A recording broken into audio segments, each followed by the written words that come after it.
Hallelujah. Okay. Today, let us be grateful to our Almighty God for gathering us here again in the name of our Lord and Savior Jesus Christ, and with the guidance and power of the Holy Spirit who works in our midst at this very moment of our lives. I will follow you wherever you go. That is from Luke chapter 9, verse 57, is the theme of my reflection for today. We will follow Jesus, not we will follow so and so here. Okay? Like I will follow Daisy because Daisy is good music. No. We will follow Jesus through Daisy. Amen? Amen. We will all follow Jesus, who is not only our King or Lord, but also our good shepherd and friend. If you allow Him to be your best friend forever, here on earth as it is in heaven. At this time, we are still in the midst of COVID-19 pandemic, and we are on our third year of continuous suffering in all areas of our lives. For instance, from physical, mental, emotional, financial, social, and spiritual aspects of our lives. Truly, life is not so easy at all, my dear friends in Christ. Lots of crises or crosses before us in our everyday life.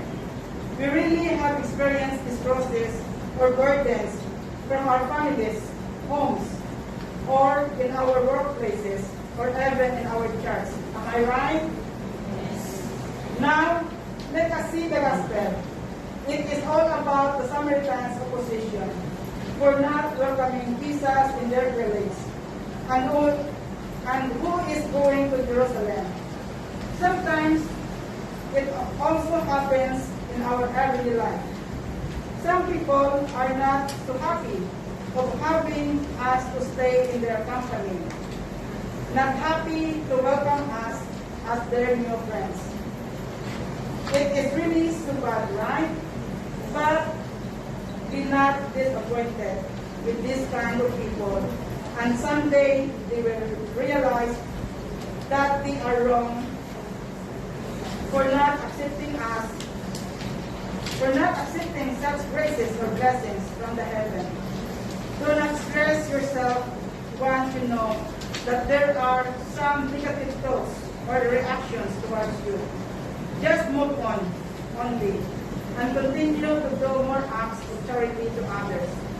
Surely, God will reward a cheerful giver. Do you believe it? Yes. Be generous.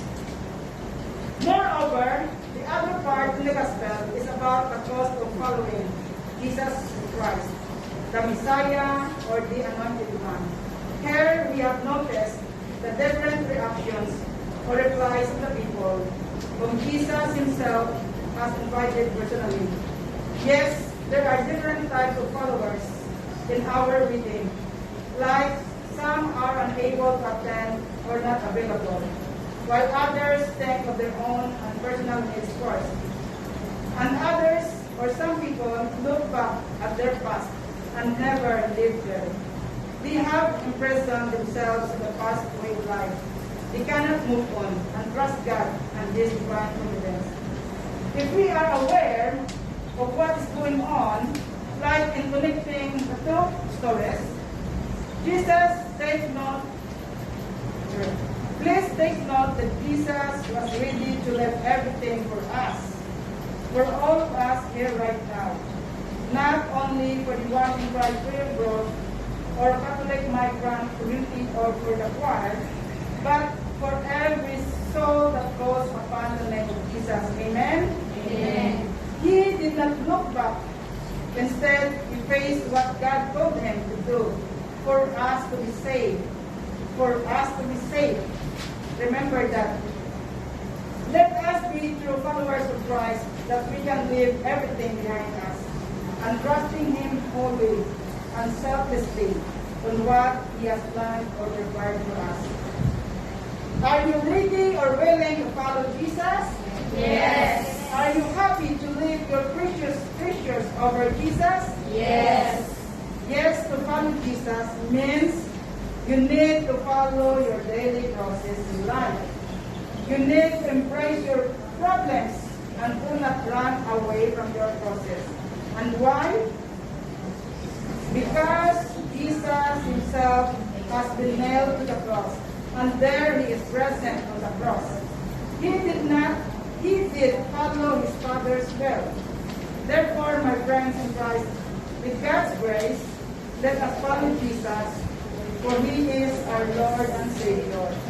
Let us put our complete trust in him in order to inherit eternal life. Let us follow him who is the way, the truth, and the life. Amen? Amen. Let us all stand and with sincerity in your heart, with trust, let us pray this prayer together.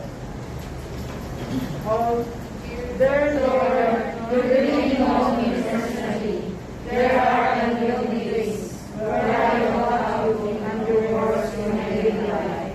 Your plan for me, your divine will for me, and there will be times to bring my faith in you. These days, please help me to trust you completely. Give me the peace of mind and heart. Teach me to trust you with my whole heart. Teach me to be your instrument without any doubts in you. Give me the mind to think clearly and to know what I truly believe in times of doubt and confusion or in despair. Be my light in darkness, O Lord. Give me a heart to endure all pains and sufferings in life. This process before me, that I will carry